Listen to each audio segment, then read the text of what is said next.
you've hosted, and we've done this, we've co-hosted too. Absolutely. You've hosted a lot of international guests in the States. Could you speak to that, just a little bit? Some of the things to be aware of when you are hosting international guests here and they're here for business. Yeah, basically, understand that they've got, there might be, the basics are dietary concerns. Yeah. That's a given, but that's courteous. That's a given no matter who you're dining with or who you're entertaining. Right. I think it just carries on, as we were saying earlier, make sure the conversation is going well, make sure that the atmosphere is right. If you need to have a conversation, you don't want to go to some hot restaurant that's blasting music. Right. Basic things like that. Right. But again, that applies internationally or not. I think keep the conversation going. Know when to talk business. Know when to segue off business. Yeah. If ask, it's these are basic things. Ask questions. Right. Ask, how are things in the office back home? What are the issues you might see on this project? Where do you think we're going? Do you think we're missing anything? Right. And that's part of making people comfortable, but not making them feel that they're working 24/7 either.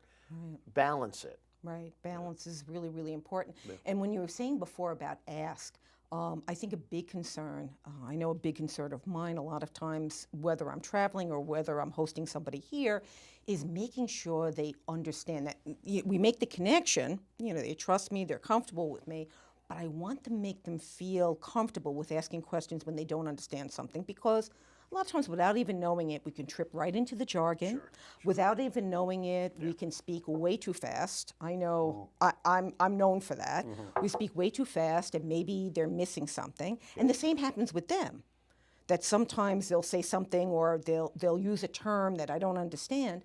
And I always try to make them feel comfortable in asking questions. I feel a lot of times people aren't confident about that. Excellent, good point. And something that I would always say is that we appreciate the fact that we're conducting our meetings in English. We appreciate the fact that you're making the effort, and I always, the self-deprecating humor has its place, and I would always and you're say, good at that. You are good at that.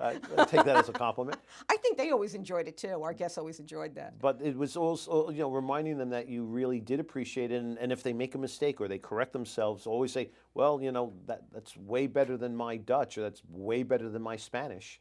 So you could, put people at ease that way, and let them understand that you do appreciate everything they've done. Yeah. I think that's so important to them, and it's so important for you. It really helps the relationship. It strengthens the relationship because you're showing respect. And I think that's the most important thing when you're traveling abroad or when you're hosting guests here, is to show respect. Etiquette is all about monitoring your behavior to make your guests feel comfortable. Etiquette isn't just about you, it's about the world around you.